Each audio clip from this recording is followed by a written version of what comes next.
Welcome to the Divorce Survival Guide podcast, where we have open and honest conversations about co-parenting, separation, divorce, and the hardest question of all, should you stay or should you go? I'm Kate Anthony, your divorce survival guide, and I'm here to help you navigate some of the roughest waters you've ever swum in and answer some of your toughest questions.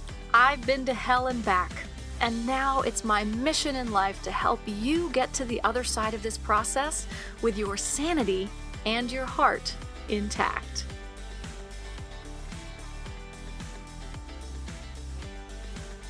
Hey everyone, how you doing? Is everybody sweating balls? I know I am.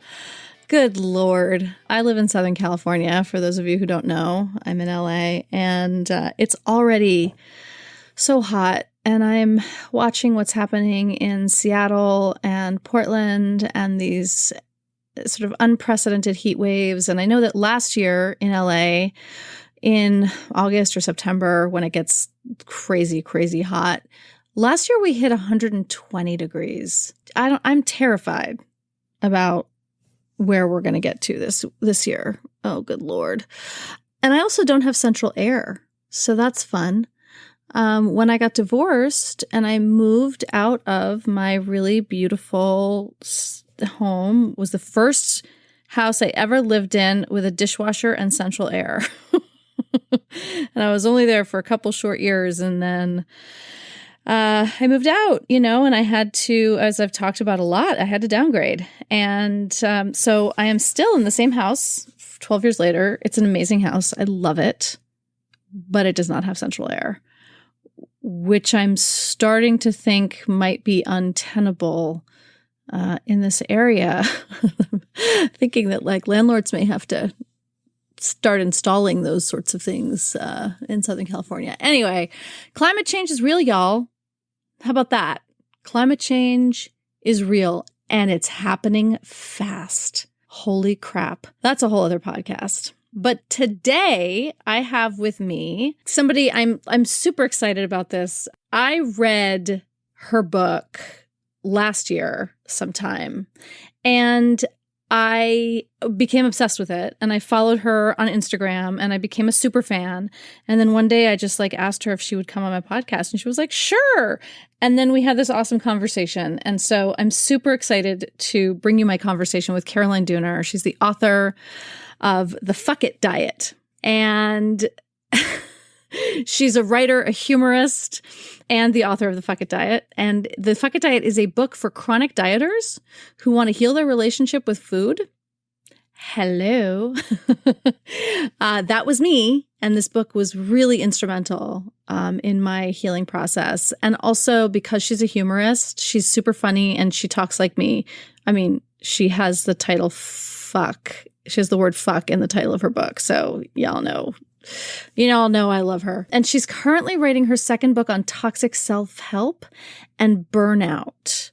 And she's also a lot of talk about rest and what that means, which is something that I have also been learning about thanks to my therapist, who told me I didn't know how to rest and is teaching me how a little bit more. But so I can't wait for that book, for her second book on that. That's all I have to say. I was super excited to be able to talk to Caroline about this topic. As most of you know, it's a topic that's really, really close to my heart. I've been going through my own struggles with chronic dieting with quitting chronic dieting for the last many years. And so it's a process, it's a journey, and Caroline's book is the bomb. So here she is. Caroline Dooner, thank you so much for coming on and talking to us. I'm so happy to be here. Thank you. Oh my God, I'm so excited. I've been looking forward to this for a long time. So, all right. So let's just dive in and talk about, you've written one of my favorite books, probably of all time, The Fuck It Diet. Nice. The first time I saw the title was when it was coming out and you were promoting it. So I was like, oh my God, I'm obsessed with this woman. We need to be friends because she uses fuck in the title of her book. So that was all I needed to know. But then also, we have similar paths and histories as actors. So there's that as well. Yeah. So, and that, I think that plays into some of this, of course, for all of us. Right. But let's sort of dig in. Let's start at the beginning. Why are we so addicted to food? Well, most of us feel very, very addicted to food, and we're sure that we are food addicts because we feel and act like food addicts. We think about food nonstop. We don't have control over food. We try to go on diets and it only lasts so long. And then we binge and eat the entire pantry, or we say, oh, I'll just have one cookie. I'm going to be balanced. And then we eat the entire packet and we're like, it's proof I am a food addict. Right. I can't do it in moderation. Exactly. And, I experienced this. I was a chronic dieter and I felt like a food addict, and I was sure I was a food addict. I mean, I acted like a food addict. Everything that I did confirmed I am a food addict. I have no self-control around food. Mm-hmm. And I think about it nonstop, and I'm hungry all the time. And I can be really, really good on a diet for X amount of weeks or even X amount of months. And then I lose it because of this addiction. Right. And I was just so sure of it. And it just kept proving itself to me. It seemed. Same. But, and then I would, I even read the book Intuitive Eating, and I was like, mm-hmm. Oh my God, I never even considered the fact that dieting could potentially make me, a little crazy around food. But I attempted to eat intuitively from this very afraid and diet mentality place where I was like, okay, well, maybe if I perfectly listen to my body, then I will eat a normal, quote unquote, normal amount of food. And it just didn't work. Like it worked for a couple of weeks again. And then I was like, oh, no, I am a food addict. And so I did that to myself. I kept putting myself on diets and kept being so frustrated for 10 solid years. And I finally realized, and I can explain kind of what took me there, but what I eventually learned, which became sort of the basis of the Fuck It diet, and then all the research that I did, and then all of the things that I've continued to write about, is that food addiction, in the way that we think of an addiction, like a drug addiction, does not actually exist. But what does exist is a very real food fixation that's actually happening on purpose because of dieting and restriction. Mm-hmm. So, and then even for the people who are listening who are like, no, I swear I was a food addict before I started dieting. So was I. As a child, I was a binge eater. I was, it was like a joke. I was a very thin child, so I didn't have to deal with any weight stigma or fat phobia as a child. It was never about losing weight as a child. I never thought about weight, but I still grew up in this extremely health conscious house. And there were so mm-hmm. many rules around food. Mm-hmm. And I was obsessed. I mean, it was like, I didn't even realize this was happening, of course, at 7 years old, but I felt extremely denied, even though I wasn't. It's not like I was actually underfed. I felt denied the kinds of food that I saw my friends eating in their lunchbox and at mm-hmm. their house. And I became obsessed, and I would basically hoard food and binge on food every chance that I got. And then it only got worse and worse and worse and worse once I was a teenager and I started dieting. Mm-hmm. So really, this kind of condition that we're all put in our culture, where we all feel this kind of constant guilt around food and this constant dialogue of, oh, well, even if we're not on a formal diet, that constant dialogue of, well, I really shouldn't be eating this. And maybe, I'll eat it today, but I definitely won't eat it for the rest of the month. And, I'm going to really be good tomorrow, and I'm going to blah, blah, blah. And all of that stuff is like, our bodies and our brains are not separate. Like this very, very primal, some people call it the famine response. Some people call mm-hmm. it, well, that's really what it is. It's a famine response. And what's happening when we actually physically restrict, like when we really put ourselves on a diet, that's like actually physically restricting calories or carbs or whatever, that will jog it. And if anyone's been on a lot of diets, they may notice that in the beginning, or they may have noticed that in, the first couple of diets they went on were actually a lot easier. Like it actually was more quote unquote successful, maybe for a longer amount of time. Mm-hmm. because our bodies aren't wired to fight back as quickly as when it's happened over and over and over again. So it is like this adaptive thing that our bodies are like, oh God, we're in another famine. Like, we can't let this happen again. And so we have this idea that our bodies are against us, and our bodies are, our bodies and our brains are addicted to food, and we need to just get a hold of it and be better with our willpower and do it like we did it the first time. But actually, our bodies have been trying to fight back because it is not a sustainable way to live. And it's not the way we're meant to eat. It's actually really like counter to our nature to constantly restrict food and to not trust our body's appetite and our cravings. And, a lot of the objections to this too is, well, I definitely do eat for comfort, or I do, there are people who have eating as a response, as a trauma response. And all of those things are true.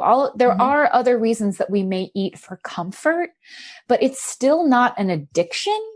Right. And you still can't treat it with restriction. I didn't mean to rhyme there. But it will still jog that feeling of addiction and fixation when we try and treat whatever we think our issue is, either compulsive eating or emotional eating or mindless eating or whatever, with restriction. It doesn't actually work. It actually makes the situation way worse. So that was when I finally realized that was like, it blew my mind. And I realized, because when I read the book Intuitive Eating, which was kind of like halfway through my 10-year diet period, it really did speak to me. I really did feel like it was information I needed to hear, and it was revelatory for me, but it wasn't intense enough. Like, it wasn't talking to me the way I needed to be talked to. It wasn't saying like, Caroline, your obsession with your weight is why you're obsessed with food. Like, it wasn't laying it out for me the way I needed to hear, it. And so I twisted it really quickly into this diet, as I already said.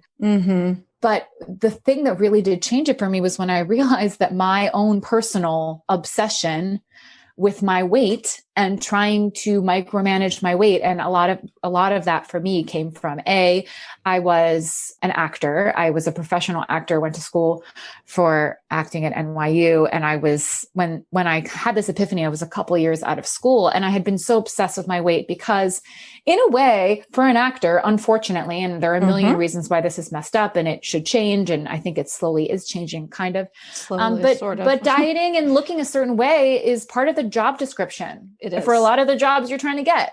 Yep. And so it was this thing that just felt so important. And so that was a huge piece of my own dieting.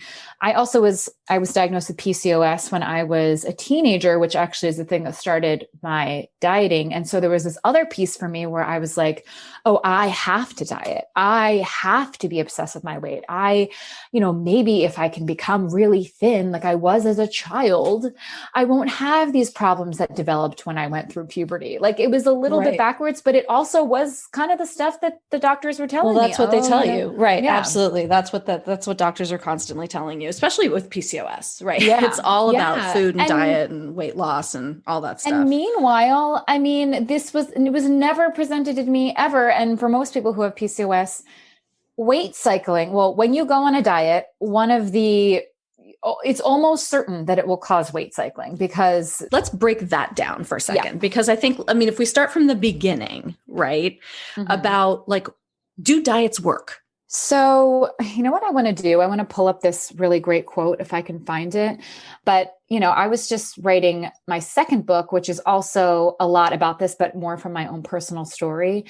And I was looking, it was like, okay, I have to, my brain is not great with retaining the research. I do the research. Oh my God, me neither. I write it down. And then when I'm asked to actually talk about it, I'm like, oh God. So in writing the second book, I was like, God, I have to do the research all over again, because I need to make sure I cite everything again. And there was this from one of the studies that was done, I think in the, maybe 2005, I'm still looking for it here, but it said, it's not a matter of whether you will gain weight back on a diet. It's just a matter of when. Yeah. And how much, and whether you're going to gain it all back or whether you're going to gain back more. Right. So what they have found, and a lot of the when people do this quote unquote studies on a diet, oh, it's proven ineffective. Yeah, it's proven for 6 weeks. That's like the standard. And then when you go past that, yes, of course, people can keep off weight longer than that. And the other thing that's important to say is a lot of people who do truly keep weight off for the rest of their lives, not everyone. You know, there are people who really do tweak their habits and they're not doing it from this super diet mindset. And it is actually a version of intuitive eating. And, you know, there are people who do that, right? Who are like, well, I lost weight and I kept it off. And that's fine. That's great. If you're enjoying your life and having a great time with the way you eat, I would never, ever try and tell you to stop. Right. But the people that I'm trying to talk to are the people who are really struggling with this. And it's a lot of people.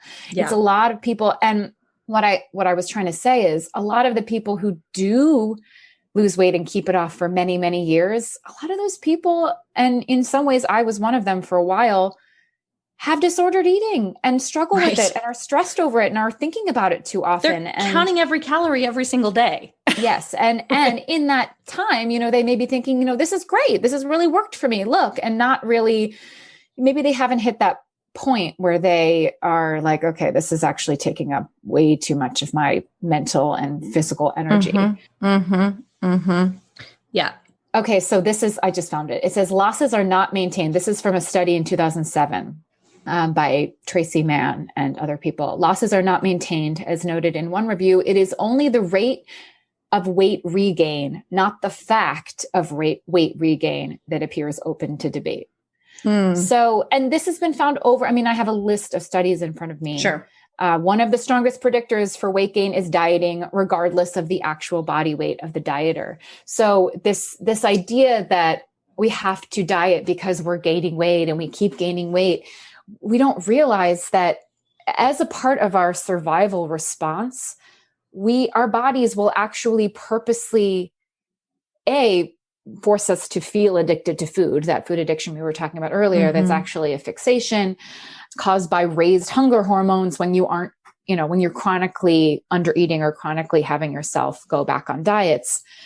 Our bodies want us to gain weight and then gain more weight than we have forced ourselves to lose, and then keep ourselves there because it's protective. Right. So actually dieting has been seen to raise people's kind of natural weight set ranges. And people freak out at that, understandably, because it's this whole cultural thing, right? Like this is all easier said than done. It's easier said than done to be like, whatever, I don't care anymore. I'm just going to, live my life and not care what anybody thinks of me. It's not easy, but dieting is actively making the whole thing worse. Like it really, really is. Right. And that's, and that's sort of, why I really wanted to have this conversation, right? Because it is that thing of, and I remember being there. I kept saying that I felt like a rat in a maze. I couldn't go on another diet because diets were making me gain weight. But if I stopped dieting, then I'd gain weight. And so in my world, weight gain was the worst thing that could ever happen to me, right? Because weight gain made me less of a woman. It made me less desirable. It confirmed everything terrible that, my ex-husband or my mother or whoever had all of the messaging that I got as a woman, that if I didn't conform to, whether it's like the Kate Moss sort of, body type that I grew up with, or, whatever it is now, right? Because there's always a version. Right. That I was then less of a woman. Right.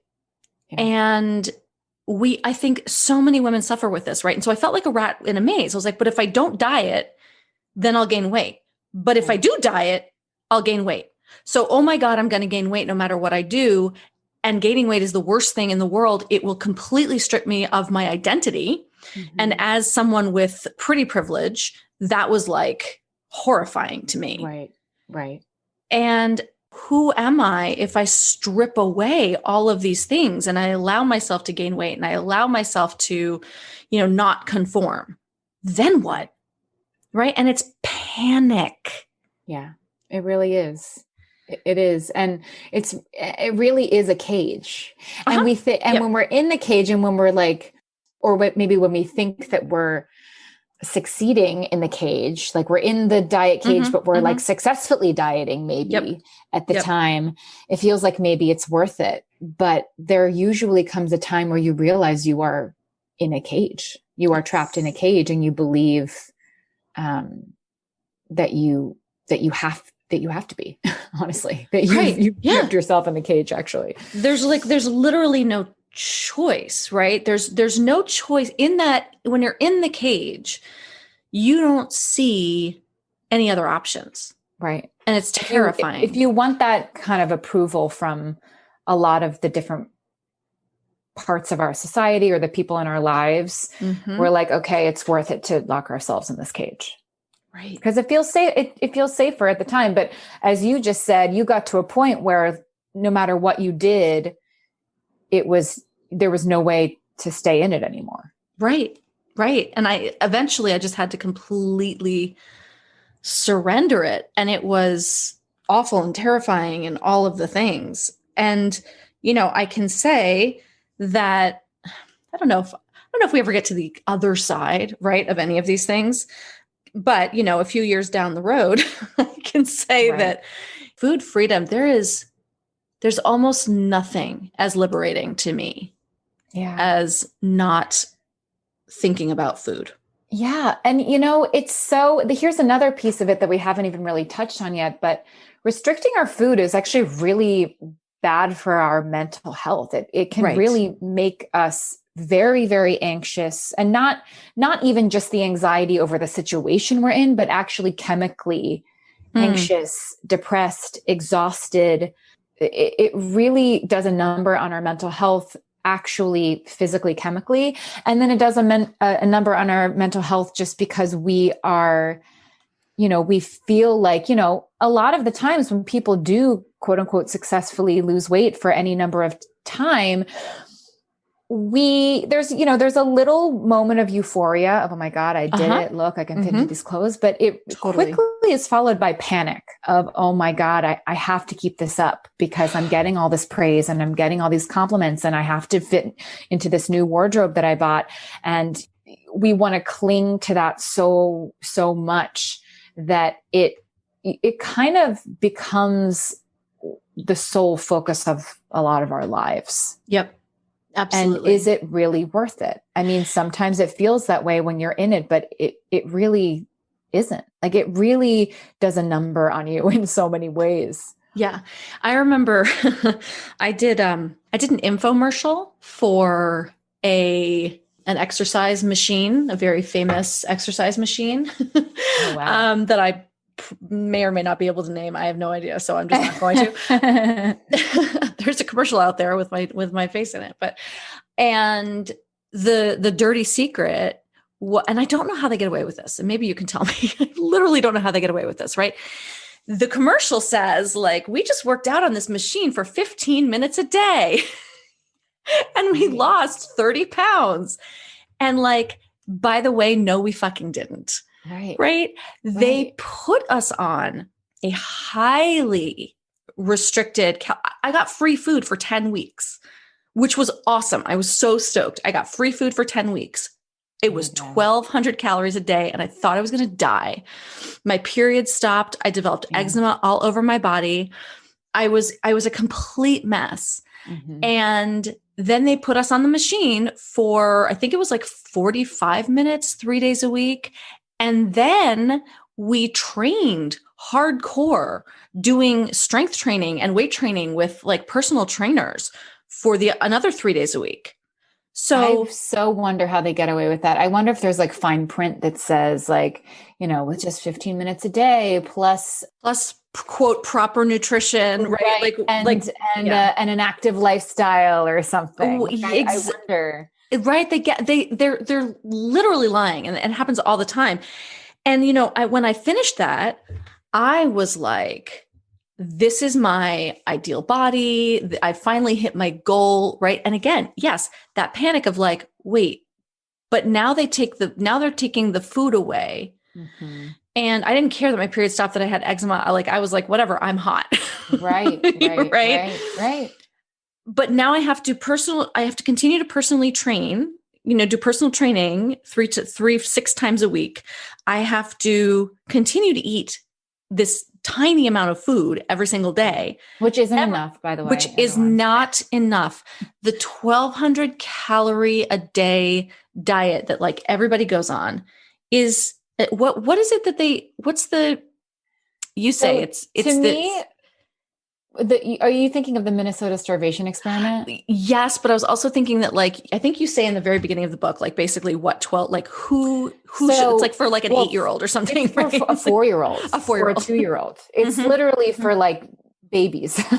And this person isn't even an anti-diet person, but they are food scientist, and they said that even the 2,000 calorie label is really, for the most part, only enough to sustain children. But they were afraid that if they put more than 2,000 on the recommendation for adults, that we would overindulge, which just like speaks to this big, like cultural lack of trust in food and appetite and weight gain, and just this fear of humans overindulging, even though then they're going to recommend less, not understanding or maybe not caring that recommending less actually is the thing that drives quote unquote binging and overindulging. So it just is mind-boggling. I interrupted your story, but no. 1,200 calories is not enough. It's not enough food. No, it's not enough food. And as is evidenced by the fact that my period stopped and I got eczema, right? Like my body was reacting. And then of course, then the diet stops and then we quote binge, right? Which is the natural response to starvation. It's literally if you look at it from a survival famine perspective, your body is trying to get your baseline. It's trying to get your calorie baseline back. It's trying to like basically overcompensate for all the time that you spend under eating. So whether it's like the 10-week diet plan that you were on, or whether it's kind of chronically putting yourself back on diets. Because a lot of people will say, I'm really not an under eater. I'm a binger. Right. And that's exactly what I thought. Whenever I would hear someone say restriction causes binging, I was like, yeah, but my problem is overeating. Like my problem is not under eating. Little did I understand that I was constantly, every single time I ate, when I wasn't binging, when I was choosing a meal, when I was choosing a snack, when I was deciding what I was going to buy at the grocery store, it was all about how can I eat the smallest amount possible for every meal and snack? Yep. How can I eat the smallest amount of carbs possible? And then I would quote unquote blow it and feel guilty and decide needed to be even better the next day. And then when I would binge, I'd be like, oh, look, I'm a food addict, not understanding that all of that time and energy spent trying to eat the smallest amount possible was the reason that I was binging all the time. Right. And it's a psychological response, but it's also a biological survival mechanism. Yes, for sure. Right? We're constantly starving ourselves, our body, and especially those of us who were chronic dieters, right? Because then our body knows, like, the famine is over. We know there's going to be another one in 8 weeks. So for 8 weeks, we better store up. Exactly. Right? Eat as much as we can, go on our bender, and then gain that weight back and hold on to it. Right. Like weight loss legitimately becomes harder because our bodies don't want it to happen at a certain point. Yeah. And it's all of these things that when I finally realized this, I was like, why is this like secret knowledge? Like, why doesn't anybody know that? And that's why I started writing about it. I was trying to it was like a creative outlet for my own healing process. But I was also like, this is crazy that this is like news to people, but it's this consistent phenomenon that so many of us are experiencing. And by the way, okay, so let's talk about that. Why is it news to people? Why is there a 60 billion, I think it's up to 72 now, I heard, between 60 and 72 billion dollars, that's with a B, industry that is dedicated to making us believe this stuff that's patently false. Yeah. in the case of the actual diet companies, I understand why they're like, great, this is an amazing situation that people get themselves into. It's like this self-perpetuating thing that'll have repeat customers. Like they have a golden business. What's the word I'm looking for? Business model. Model. Yeah, there you Yeah. go. It's like amazing. And it's why they make so much money.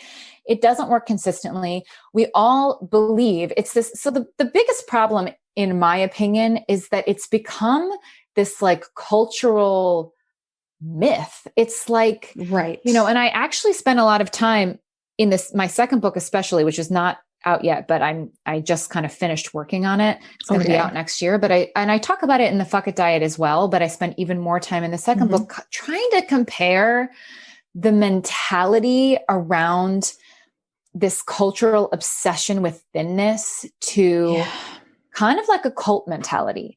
It's like when people tell you all of the reasons that it's actually not true and actually not that healthy and actually problematic and all of these other things that kind of combat this brainwashing, this cultural conditioning that we all have. And I mean, not just us actresses, it's literally embedded into the medical industry and medical community as well, and medical school and big pharma and all of this. Like it's a big brainwashing. And I believe that there are a lot of doctors and people who work in quote unquote obesity that really genuinely believe that they are doing important work and helping people. And so, I don't want to go out there and say that these people are terrible people. I don't think that at all, but it is this like, it's this really bizarre cultural obsession. Yeah. And when we hear, I was trying to say a minute ago that when we hear all of the things that kind of disproves what we all assume to be true, we can't handle it. Like it's that, and that's the cult piece of it of like, no, that doesn't jive with the way, the way of righteousness and purity and health and responsibility. Like that's wrong. That's irresponsible. And it's so much bigger than it may even seem. Like it is ingrained in our psyches, and it's a problem. Like it really is, but it's the reason that we, that so many people, the first thing that they try is weight loss, because we all just assume that is the important, healthy, responsible, good thing to do. And it's really usually only the people who fail so miserably and get so miserable from doing it that are like, wait, is this really the way that it's supposed to be? Right. Is this really making me happy? Right. Because that's the myth. The myth is like, you get thin and then you'll be happy. Yeah, exactly. And I think it becomes so miserable. Right? The pursuit of thinness can be so miserable. So miserable. And then we think it's us, right? Well, I'm doing it wrong. Right. I am the problem. That is the reason that it's such a good business model, the word I couldn't come up with, because when we fail on a diet, it seems just like the food addiction thing. It really, really seems like it is our own personal fault. It is because everyone else can do it. Yeah, everyone else can do it. I did it for 8 weeks and I was so good at it, but I couldn't keep with it because of my food addiction or my willpower issues, or I'm a lazy person, and we blame it on ourselves. Diets blame it on us too. Oh, you just and willpower. And so we keep going you back. just don't have you just don't have the willpower. Exactly. Instead of, your entire body and being and mind is actually wired against this thing that actually isn't that good for you, which we haven't even really gotten into why it's genuinely not good for you. Like it's not good for us. Right. So let's talk about that. Let's talk about why it's not good for us. So one of the huge myths is that the healthiest way to live is to constantly micromanage the food that you eat and constantly micromanage your weight and try and get that everybody would be healthier if they were all the exact same small, lean size. And that's ignoring a lot of things. And one of the biggest things that it's ignoring is body diversity, which genuinely exists. It's a thing. It's a thing. And it's our body sizes are very, very genetic. I saw something the other day that said 70% of our body size is dictated by genetics. And yes, habits and then maybe chronic dieting and chronic binging because of the chronic dieting will also maybe change your weight and change your weight set point. But so much of where we start off and where our bodies actually just want to comfortably and healthfully rest is genetic. And some people are in naturally thinner bodies, and that is where their bodies will be healthiest. And some people are in naturally bigger bodies, and that is where their bodies will be healthiest. And those people are constantly told that they need to try and starve themselves into smaller bodies with the promise that they'll be healthier, but often they become less healthy. It, like you said, it can take away your period. It can ruin your hormones. It will. And as I said earlier, it always, that the proof that they have from the studies, the actual studies that they do that are long-term and not just 6 weeks long, that there's always the weight regain. So what they have seen is that dieting causes weight gain and then weight cycling, because in our culture, we are encouraged then to go on another diet. So it's this up and down and up and down and up and down. And what they have seen is that weight cycling, going up and down and up and down and up and down from dieting, is one of the worst things we can do for our health. It raises inflammation. It worsens insulin resistance. It is one of the main causes of insulin resistance, which is the other thing that's so frustrating with the fact that I was told to diet as a teenager for PCOS, where insulin resistance is one of the big things. Assumption is, just eat really well and exercise every day and you'll get rid of your insulin resistance, instead of the reality, which is you're going to lose weight. You're going to gain it back. You're going to try to lose weight again. You're going to do this for years or decades of your life, and it's going to worsen your fucking health. It's going to worsen your insulin resistance. Exactly.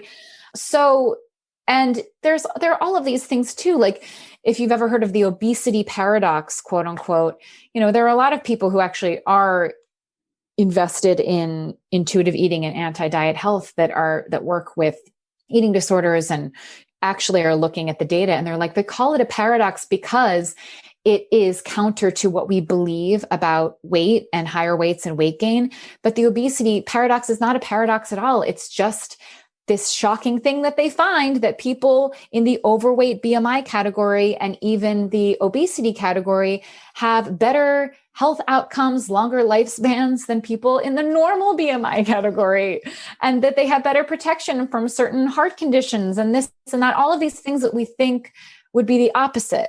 And then when they find it in the research, they're like, oh, that's a paradox, because obesity is, and, being quote unquote overweight is always inherently bad, right? So this must be a paradox, instead of seeing, okay, maybe your initial belief was flawed, was actually anti-scientific. And of course, then people will always come back and say, well, are you really saying that obesity is healthy? There are so many things that go into health. One of the other things that we haven't talked about either is how hard it is on your health to constantly be in a state of stress, constantly be in a state of guilt, and constantly being in a state of putting yourself on diets and weight cycling, and being stressed when you go to the doctor and having them just totally focus on your weight and say, oh God, well, you gained some weight, or, oh, you really haven't been working on your weight.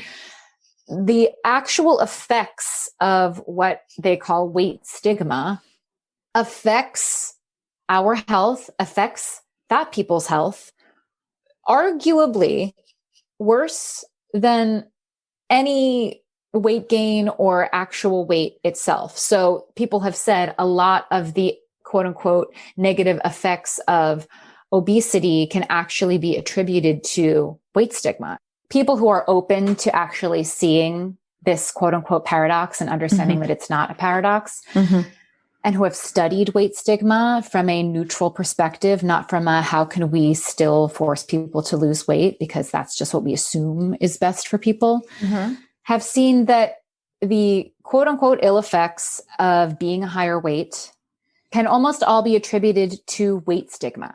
The stress of fat phobia, of the way that people treat you, not the fact that you're overweight, quote, overweight, right?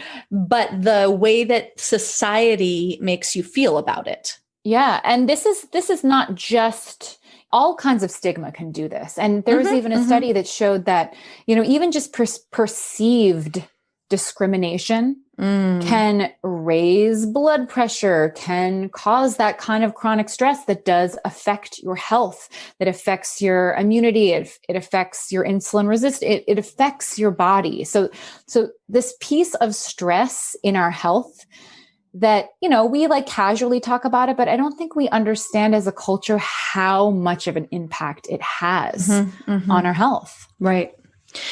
So let's talk about what this kind of has to do with, from my perspective, right, what this has to do, and I think yours too, what this has to do with feminism, right?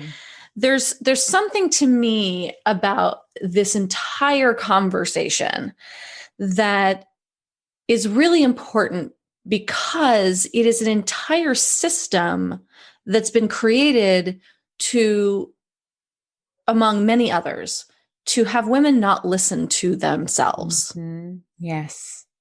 Right? Yes. So it feels to me like it's a huge part of it's like a huge foundational brick in the patriarchal structures that we've erected over time that are, it's just another way, right? But I think it's a foundational brick in this way in which we teach women that their intuition about themselves, their knowing, their appetite is too much. Right. Their bodies are too much. It really, it is a cage. It is a cage. It is a cage of our own beliefs that we are not worthy as women of love or success or happiness or health if we do not look a certain way and have constant control over our bodies and our appetites and our desires. Yes. And yes, it is worth saying, I think more and more men are kind of getting disordered eating. And it's almost like a fallout of a little bit more equality. Welcome to the club, boys. However, I would say still culturally, men are considered men if they are not super ripped. Women are definitely treated very differently when they don't fit into the little frail, thin woman mold.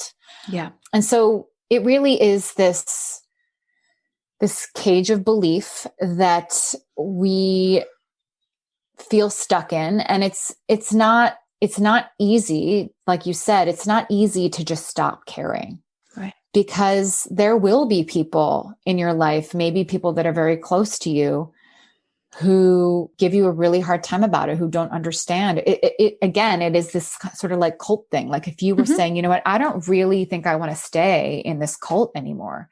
The response from the people in the cult, and I know this sounds like an exaggeration, but it really is a parallel sort of way that we think and act. The response from the people in the cult would be, what are you talking about? This is the way. This is the way. This is dangerous. You're going to be shunned. You're going to, you're going to get unsafe. fat. Yes. And isn't that the worst thing? No. And I'm so worried about you. I'm so worried about you. I'm so worried about your health. Yes. That and I think that people really do think that that's what they're worried about, but it's just, it's very controlling, and it doesn't have enough information and empathy about what someone is actually going through. Yes. And it's not listening to the person usually. And it also, I had an experience in the past few years where my coming out of, my journey to healing in this area coincided with the pandemic and being stuck in my house. Yeah. And I was chronically ill. And I was chronically ill, and there was so much pain. I was so much joint pain. I could barely walk. I had trouble breathing.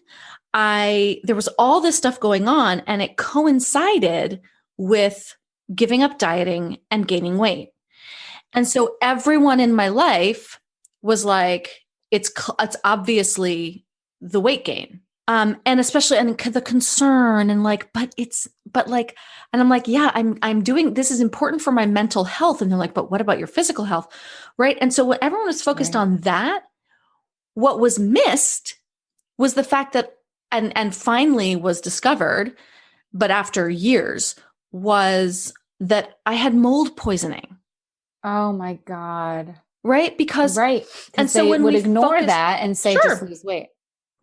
Right. All of my symptoms were completely indicative. And mold poisoning is something that doctors aren't necessarily looking for. Like I had to go to a functional medicine doctor and have these very random, weird tests before that shit showed up. It was like me and parasites. That was like a big thing for my chronic health too. That like, again, only a functional medicine doctor was like, oh, I need to give you parasite medicine.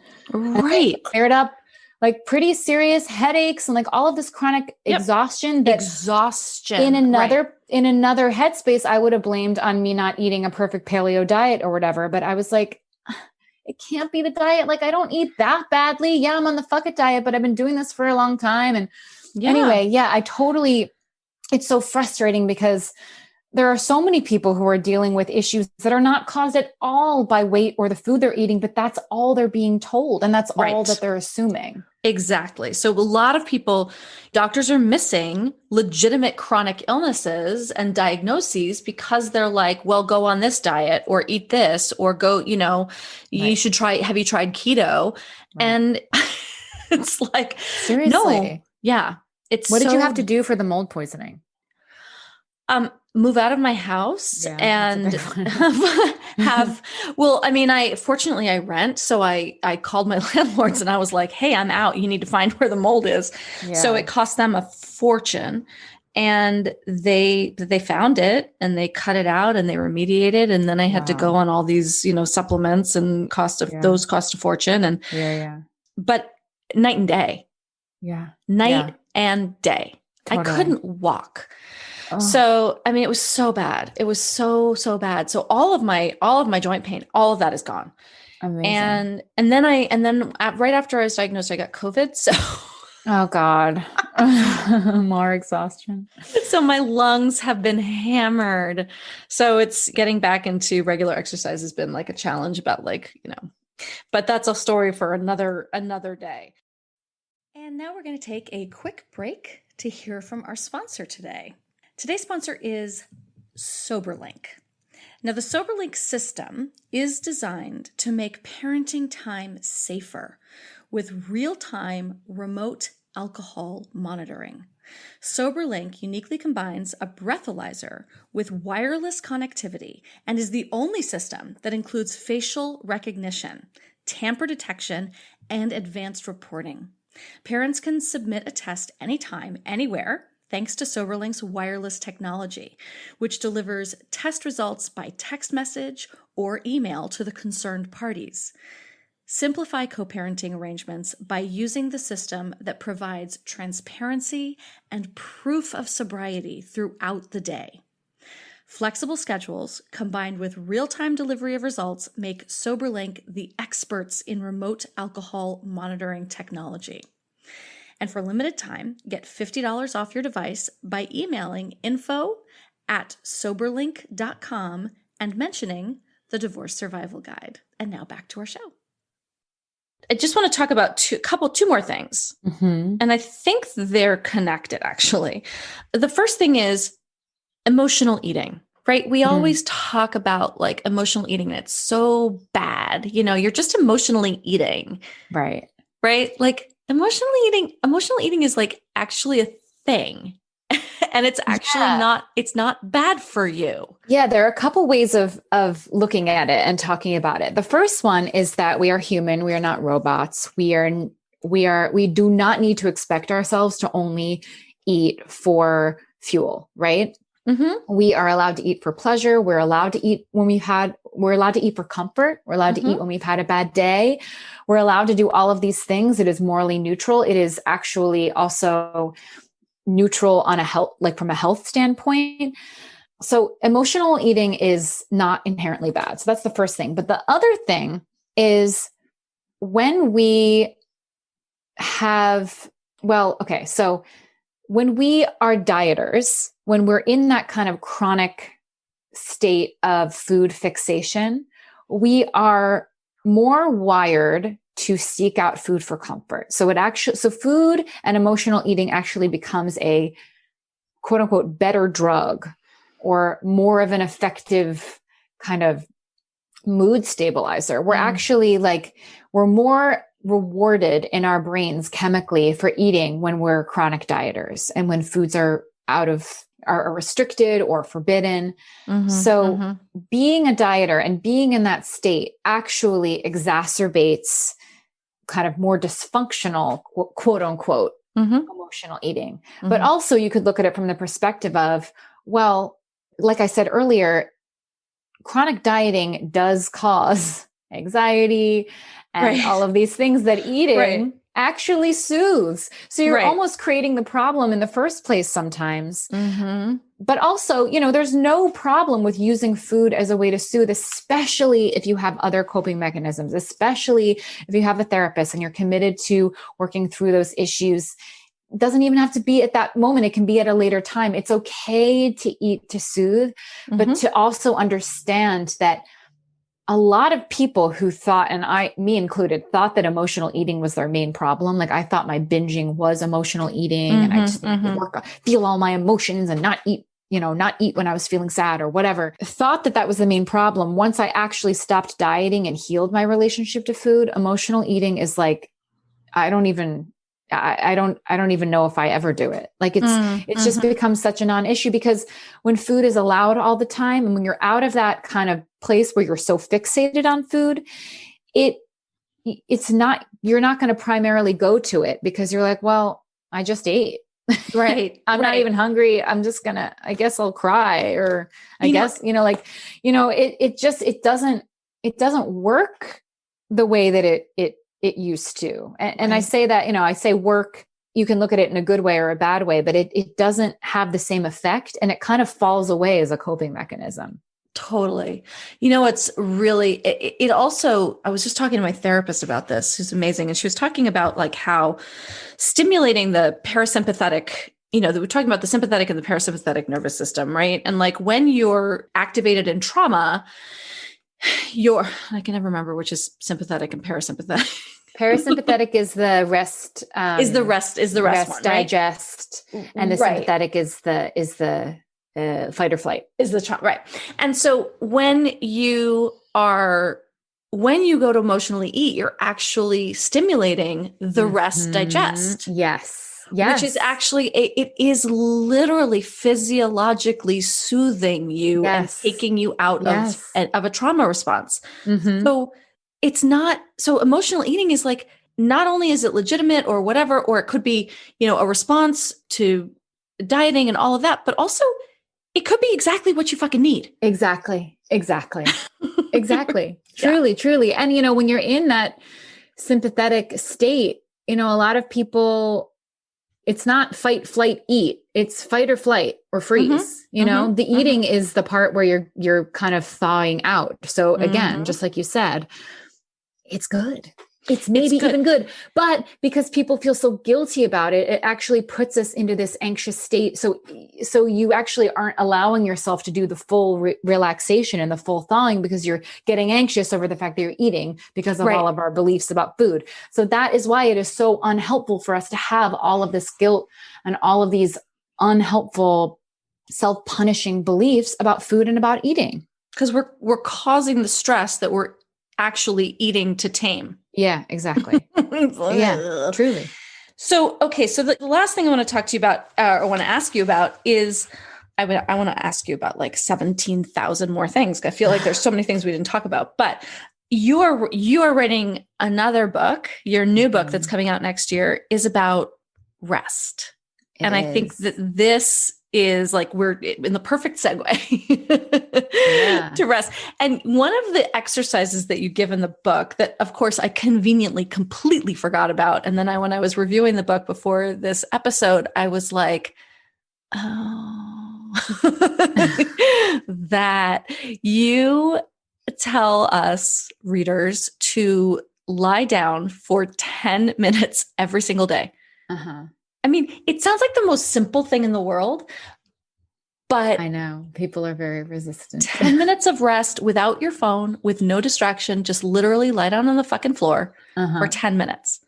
So why is rest so important, and why do we fucking panic about it? Yeah, well, there are so many reasons. One of them is that we so rarely spend time without distraction. I think that's one of the reasons that we resist it so much, because we're going to be forced to kind of deal with whatever feelings or whatever thoughts we might have been avoiding. So there's a discomfort there. There's a parallel, I think, in my opinion, to with diet culture and with productivity culture. So both of them are they have these sets, and there's a lot of overlap between the two as well. But we have a lot of guilt if we're not constantly dieting and constantly exercising. And we have a lot of guilt if we're not constantly doing something and constantly being productive. We don't really think we deserve to, or we don't think we deserve or have time for, or can afford to just take a moment and breathe and just be. And our resistance to that, I think it's half symbolic and half very practical. It can keep us really stuck. It can keep us stuck in a fight or flight place. It can keep us stuck in distraction. A lot of us are really, really tired and burnt out. And sometimes we don't even feel how tired we are until we start to allow ourselves to do less. And then it's like your body, it's sort of like the same thing with the refeeding process, which we didn't even talk about, but oh God, yeah, it's fine. I mean, people can learn for themselves, but often when you stop dieting and try and listen to your body, there's a very significant period of very extreme hunger. And it's one of the reasons why a lot of people don't heal their relationship with food, because they experience the hunger and they're like, this can't be good. Right. I can't be trusted. I'm a food addict. This is proof. And they go back on a diet and they never go through the process. But actually, like we were saying, it's this kind of restorative, protective thing where your body's like, great, let's eat. Let's heal. Let's kind of restore. Let's gain back some weight. Let's repair bone loss. Let's do all this stuff. And I have seen that happen a lot with people who begin to rest as well. They get really, really, really, really tired for sometimes a couple months, and it scares them. They're like, this can't be good. But it's their body being like, you have been nonstop stressed and doing things and dieting and working and never taking a moment to stop and breathe for your entire life. And it's time to do some repair. Yeah. And so I think it's a little, it's a little window into, okay, look, I tried with the book, with the tools in the book, I tried to make them so basic, and I made them so basic that some people will read them and be like, that's too basic to help, allow food, lie down, do a little journaling, a little breathe, feel. What? But these are things that are like I said, like you said, like lie down for 10 minutes, and my brain went pass. Right. Yeah. I know. I know. Cause they're simple, but oof. I know.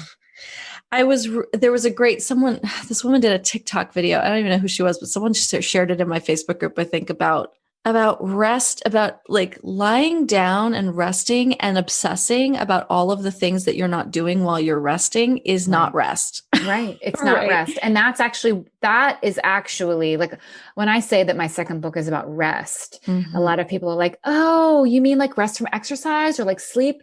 Actually, no, it's actually about the 2 years that I took to try and not feel guilt over rest. It was about that next piece of, well, if you're feeling guilty about rest the entire time, you're not resting. You're stressing out. Right. You're reactivating those stress hormones. Yes. And the same thing with eating. If you are quote unquote allowing food, but feeling guilty about it the entire time, I mean, you're going to stay stuck. And that's a part of the process. We feel guilty, but it's important to be aware of that mental piece that can still kind of act as restriction. If we continue to just feel guilty about it, our bodies are going to be like, okay, well, when are you putting me on a diet? Like, we're not really allowed to eat, are we? Exactly. What do you see? Do you see a shift culturally right now around this? It's really hard for me to know, because I do feel like I'm in a little bubble. especially online. It's really like, hard. Right. Yeah. I really feel like I've surrounded myself and I follow all of these people who are like-minded, and they're doctors and psychologists and dietitians and clinicians that get it and are trying to communicate similar things. So I'm like, wow, what an amazing world. But it's a very small community and it's a very small slice. And I do, I think it's way better than it was 20 years ago. Yeah. I really do. I think there is more awareness. I think there is more diversity in Hollywood. I think there's more talk about body diversity. There's, it's definitely better, but I think that there is a long way to go because there still is, I think the majority of our culture is still kind of stuck in that brainwashing assumption that food is bad and dangerous and we got to be careful and we're food addicts and there's still body ideals that we're all kind of slaves to a little bit. And I think it's going to take I think it's going to take a lot to completely have a different cultural outlook on all of this. Yeah. It's interesting. One of the things that I notice, because I'm sort of similar to you, like I don't follow anyone who doesn't have this mindset. And if they sort of post things about dieting, whatever, it's a quick unfollow for me. So I also feel like I'm in a little bit of a bubble, but I also look at something like Peloton, right? Which, because the fitness industry is so caught up in all of this, right? And they don't talk about it. They don't talk about diet. Like I've never heard a single Peloton teacher talk about diet. There is body diversity on their, and I sort of thinking about that and realizing like, oh, okay, that's great. Yeah. it is interesting. There's, I'm sure that there's someone who's aware of it there, and maybe they're, they are. For better or for worse, it's a little trendy right now. Like that was one of the things when I was selling my book to publishers. I was like, look, I believe in this 100%, but it's also a trend. Body positivity is a trend. Like, you have to make them convinced that it's actually something that is wanted and is going to sell. But I think that there is a good side to it being a trend. There's also a bad side where it can be kind of superficial and not actually understanding the full scope of it. But the fact that it's a trend, and maybe they're a little bit afraid to get backlash and to be quote unquote canceled, which I am not about cancel culture at all. But if that's part of their, it probably is the reason that they are doing that. And I think their CEO is really, we're kind of getting off topic, but like, he has sent out massive emails about Black Lives Matter and like cultural things that, if they're really tapped matter. Into, because if they're tapped into that kind of world, then that makes sense to me that they have their pulse on, okay, we have to be inclusive here. We can't make this be some elitist thing. And they have gotten a lot of pushback. I think maybe that is even part of it, for being this extremely expensive thing that no one can afford. So maybe they were like, you know what? Well, in the service that we provide, I don't know what it's called because I don't have it, but all their streaming stuff, maybe they're just aware of that. And I think that's the thing that I see shifting a little bit. That would never have existed 15 years ago. Never. Exactly. And what I look at is just how popular Peloton is. Right. And I really think it's because consciously or unconsciously, we are craving moving away from this. Yeah. Like you do a class that's not about like burn off that muffin you ate or like, and people love it. They feel safe. Frankly, they feel safe. That is what people, and that was another big thing. I mean, there are a million things we didn't touch on because it's impossible to get into everything in a 1 hour conversation. But one of the other big things, like there's all this gatekeeping for fitness where it's like, you feel shamed out of it if you don't already fit into the whatever, or if you're going to be triggered and re-triggered by the person talking about burning and sculpting and blah, blah, blah, blah. Like it is better for us to engage in movement, which is really good for us when we are fed and rested, to engage in movement for the sake of feeling better, feeling stronger, pumping our blood, breathing deeply, like all of these things. It's good for us on so many levels, but focusing on the way we look actually distracts from making sure that we're doing it in a way that feels good, where we're listening to our body, where we're taking the days of rest when we need it, you know? Well, and that's what I was going to say. Like, you can't know that it feels good if you're so disconnected from your body because you've been, starving it or not listening to it or shoving away your, like, all of your cues, right? Like, when you're so disconnected from yourself, you don't even know what feels good, let alone what feels bad. And I will say, I mean, when I was dieting, exercise was fucking torture. It was so hard because I was so hungry and chronically underfed. When I started eating more, exercise was like, oh, well, this isn't that bad. Right. Exactly. I don't feel like I'm going to die. Yes. That was something that when I noticed that, I was like, wow, okay. So it doesn't have to feel like I'm going to just pass out all the time. That's nice. Yeah. When I was doing that infomercial, all of that working out was torturous. I almost passed out every day because I didn't have the energy. Literally didn't have calories are energy. Like, yes. And it's our bodies literally being like, don't do this. It's like, we don't have it in us to do this right now. Totally. And we just think we're weak. As we said, there's so much more to cover, but the bottom line, I would say, is to everybody is go buy Caroline's book, The Fuck It Diet. There's actually more in it than what we talked about. There's so much more. There's so much more. Caroline, thank you so much. Oh, you're so welcome. This was so fun. Where can people find you? You can find me if you're on Instagram. I am on Instagram way too much at The Fuck It Diet. I don't think it's too much. I love it.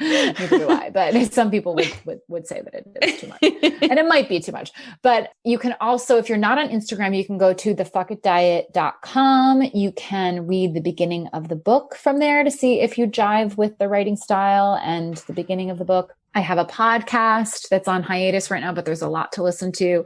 You can read lots of stuff on my website. I have a blog that goes back to 2012 when I started writing about this. And yeah, if you want to read the book, you can find it anywhere books are sold. It's called The Fuck It Diet. And that's amazing. And do you have a title for your new one? Yes, it's going to be called Tired as Fuck. This is why I love you. It was going to be called 2 Years of Rest. That's what we sold it as. But as I kept writing it, I was like, it's not really about the 2 years of rest. It's like kind of about the exhaustion and all of our cultural exhaustion and things that exhaust us. And then the 2 years of rest. So I was like, it needs to be called something else. But it's so perfect. It's so perfect. Because by the way, I know like 7,000 women who will buy a book called Tired as Fuck. Yes, I'm so glad. I hope. We're all tired as fuck.